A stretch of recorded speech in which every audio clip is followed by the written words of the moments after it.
तर गोदावरी नदीला आलेल्या पुराचा फटका आता मोठ्या प्रमाणावर बसतोय। तिकडे नाशिकमध्ये मराठवाड्याप्रमाणेच उत्तर महाराष्ट्राला पावसाने झोडपून काढलेले गेल्या अनेक दिवसांपासून सुरू असलेल्या मुसळधार पावसामुळे नाशिकमध्ये गंगापूर धरणामधून पाण्याचा विसर्ग वाढवण्यात आलाय। गोदावरी नदीने धोक्याची पातळी ओलांडलेली आहे। या पुराचा तडाखा राम सेतूलाही बसलाय। पुलावरील सिमेंट कॉन्क्रीट निघालं असून संरक्षणासाठी लावलेले बॅरिगेड्सही तुटलेत। एवढेच नाही तर रामतीर्थ गोदावरी समितीच्या आरतीचं साहित्य ठेवण्यासाठीचा कंटेनर रामकुंडावरून वाहत येत रामसेतू पुलाला धडकल्याने पुलाच्या खाली अडकून पडलाय।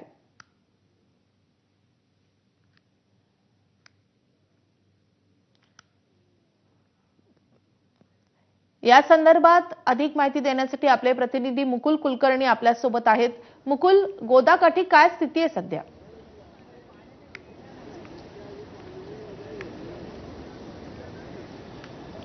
काल दिवसभर संततधार सुरू होती। पावसाचा जोर बऱ्यापैकी होता आणि गोदावरी नदीमध्ये जो पाण्याचा विसर्ग सुरू होता त्याचा प्रवाह हा मोठा होता। त्यामुळे रामसेतू पुलाला त्याचा मोठ्या प्रमाणामध्ये तडाखा बसलेला आहे। आपण आता रामसेतू पुलावर आहोत आणि रामसेतू पुलावर जे सिमेंट कॉन्क्रीट करण्यात आलेलं होतं ते देखील उखडल्याचं आपल्याला दृश्यांमध्ये बघायला मिळत आहे।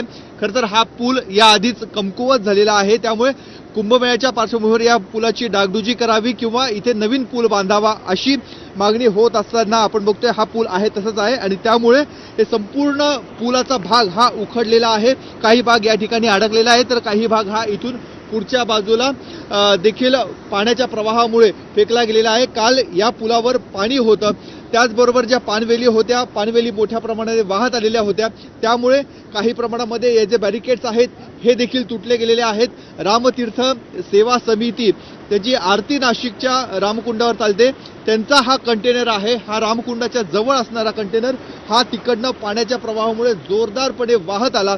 कंटेनर हा जड आहे आणि पाण्याचा प्रवाह देखील जोरात असल्यामुळे हा थेट या रामसेतू पुलाला येऊन धडकलेला आहे। त्यामुळे या बाजूचे जे काही बॅरिकेड्स आहेत ते देखील काही प्रमाणामध्ये वाकल्याचं आपल्याला बघायला मिळत आहे। आता एक क्रेन आणून हा कंटेनर बाहेर काढण्याचा प्रयत्न देखील केला जाणार आहे, परंतु आधीच कमकुवत असणारा आणि अनेक पुरांचा साक्षीदार असणारा हा जो पूल आहे तो अनेक धक्के सहन करतोय।